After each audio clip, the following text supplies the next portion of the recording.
Welcome back everyone to yet another episode of CleanWorks Auto Detailing. In today's episode we will be discussing how to add value to your vehicle. Now first things first, we will take a walk around the car. As you guys can see, the hood has some oxidation on it. If you look really close, you can actually see the pretty deep scratches through the dirt and grime. On the passenger side, in between the two doors, there's a pretty nasty scratch or scratches that have been covered up by touch-up paint by the previous owner. There's some deep scratches along the top of both doors, and the car is black, so it shows every single little thing. We're not going for a concours level detail. The rear quarter panel also has a pretty nasty scratch in it. The rear bumper has been replaced and not painted to match the car, so there's really nothing we can do about that. However, we will continue to take a walk around the car and determine what needs attention and what can we just leave alone because it's just not worth the effort, especially if you're going to sell this car. And that's the whole point of this video, to add value to your car if you're going to sell it or if you just want to make it look a little bit better. Moving on to the interior on this car isn't really too bad. It just needs your standard detail. There's no stains really or any areas of concern, no weird smells or nothing. It just needs a good cleaning. However, when you guys are going around the car and you want to determine what to take care of and what not to take care of, think about it this way. If you're selling your car, what will people notice and what will they not notice? Now, deep scratches, there's really nothing you can do about that unless you want to spend a few $100 getting panels repainted, and if you're selling it, it's just not worth it. As far as the interior goes, you just want to make sure you get the majority of stains out. You want to make the seats look fresh and clean, and you want to make sure there's no strange smells on the inside of the car. Now, this is a 2010 Toyota Camry. It's never been properly detailed in its entire life, most likely. So we will be giving it a decontamination wash, a one-stage paint correction, and a engine bay detail. So stick around, guys. Enjoy the video.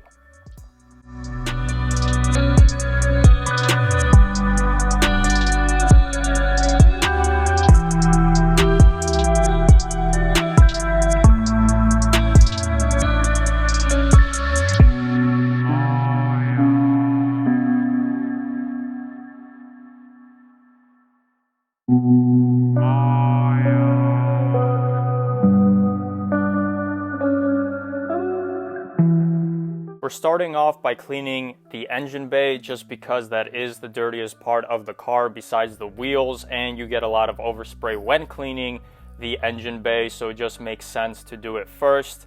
Now, 8 out of 10 times, even 90% of the time, when you go and sell your vehicle, especially if it's someone who's really serious about buying your particular car, they will pop the hood just to check if there's no leaks and to check if, you know, the battery has been replaced recently and things like that. So it makes sense to actually clean it so it's very clean and presentable when your potential buyer goes and pops the hood.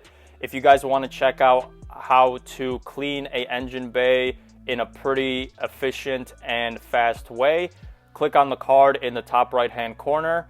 And what we're going to be doing is we're just going to clean it up. We're not going to spend too much time in the engine bay. We just want to make it looking better. And that's what I want to stress in this entire video, is that this is not a concours level detail. This car will never be perfect. We're just trying to make it look much, much better than it already is.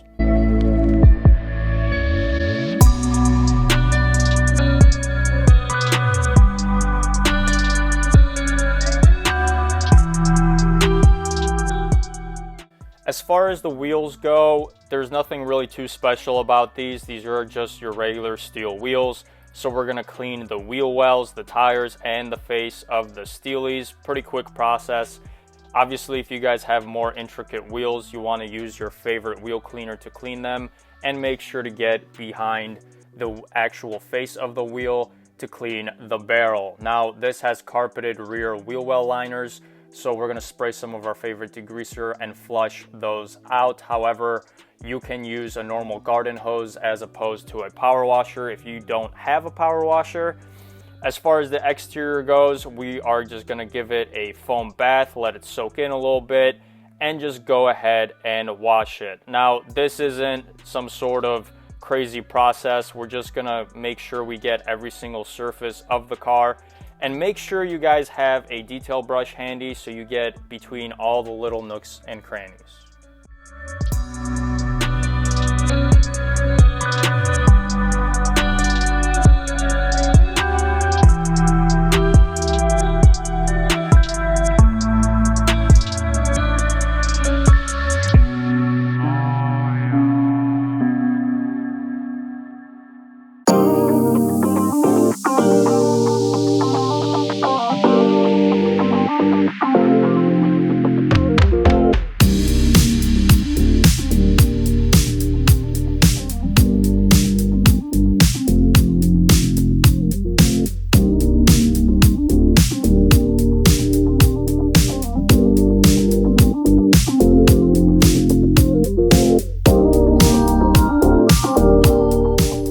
Moving on to the decontamination process, we are spraying some iron remover all over the vehicle. We're going to let that sit, we're going to rinse it off, and then we're going to go ahead with our clay bar. Now, the reason why we do a decontamination wash is because this removes any sort of contaminants that might be on the surface, and it allows us to kind of take our time with our paint correction, as well as not worry about trapping any sort of left on contaminants from the surface and transferring it onto our pad.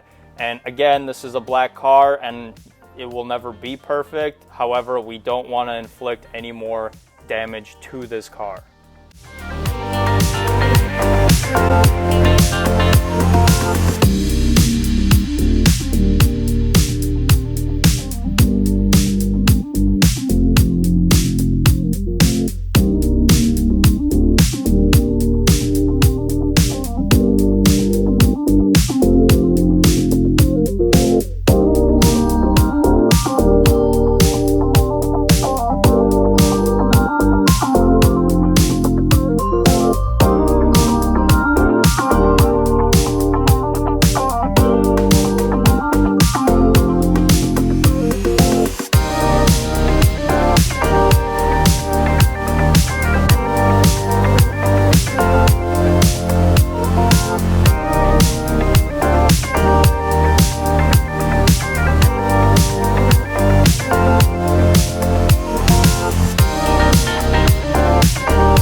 So after the decontamination process, we can take an actual closer look to what the true nature of the paint looks like. There's a huge scratch across the hood where someone placed a box and just dragged it across. There's really nothing we can do about that. And the entire car looks like this. There's a better view of the touch-up paint areas. And these are the kinds of things that we're basically going to ignore. Now, you could go as far as wet sanding the touch-up paint, but in this particular case, we are not going to be doing that. Just take your time, go around the car, determine what needs work and what you can ignore, because at the end of the day, this is a used car and your potential buyer does realize that.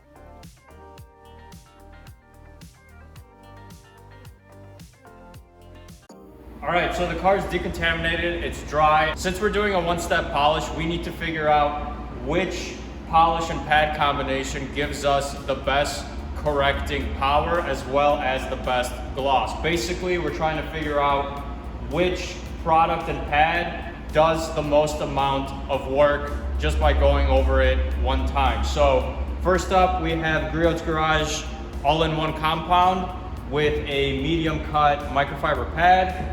Moving on to Carbon Collective's Prima with a yellow fine Rupes pad. I've noticed that Prima does not like microfiber pads, so that's why we're going with that. And then we got Old Reliable Sonax Perfect Finish with a yellow Rupes pad. So I'm gonna do these test spots and then I'll pull you guys in so you guys can check it out on which one does a better job. Okay, so we're done doing our test spots. To refresh your memory, guys, this is what the trunk used to look like. There's deeper scratches. Again, we're not going for perfection here. We're just trying to reduce the amount of imperfections, trying to get this car looking a little bit better for the owner to sell it. So this is Griot's all-in-one polish. It did a pretty good job. However, there is quite a bit of hazing going on. I already wiped it down with a surface prep. It doesn't really have that clarity. It takes out the imperfections pretty well, but on this particular paint and this car, I don't really think that this is the best option. Moving on to Prima with a yellow Rupes pad. It's definitely much better than Griot's Garage. There's a slight difference. We can't do anything about that big scratch. It looks like someone placed a box on it and just dragged it over the surface. Now, it is a little bit better than the Griot's. There's a little bit less hazing going on, but hazing nonetheless. I don't know if you guys can't really see it. Oh, yes, you can. So if you follow the light, we got a little bit of micro marring going on. That's normal with a heavy cutting all-in-one polish, but you know, I don't think that's the best option either. Moving on to Perfect Finish with a yellow Rupes pad. I mean, this is definitely, it takes the cake. Yes, there's scratches in it. The deeper scratches we can't do anything about, you know, it is what it is. But we're gonna go with Perfect Finish with a yellow Rupes pad. This is how it used to look like. This is how it looks like now. Remember guys, this car is 10 years old. There's deep scratches everywhere. So let's go in order. Griot's Garage all-in-one, Prima, Perfect Finish.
So right here is one of the things that you guys can do to really bring and tie in the detail. Now, if you have any old parking stickers or any sort of adhesive residue on the inside or outside of your windshield, then you can just use a razor blade, use some window cleaner to lube it up, and just scrape off the adhesive. So I'm finishing up the detail now. I'm putting the hubcaps back on. And a quick tip for you guys is use your favorite tire shine and spray it on the wheel well liners of your vehicle if they're plastic. It'll really blacken them, it'll tie in the detail very nicely, and it just gives it a better overall appearance. Do the same thing on the tires, apply a little bit, spread it around. If you guys get any excess on the wheels, then just make sure to wipe it off because it can stain and leave some residue. Now, I just want to take a second and thank each and every one of you for subscribing, liking, and commenting on my videos.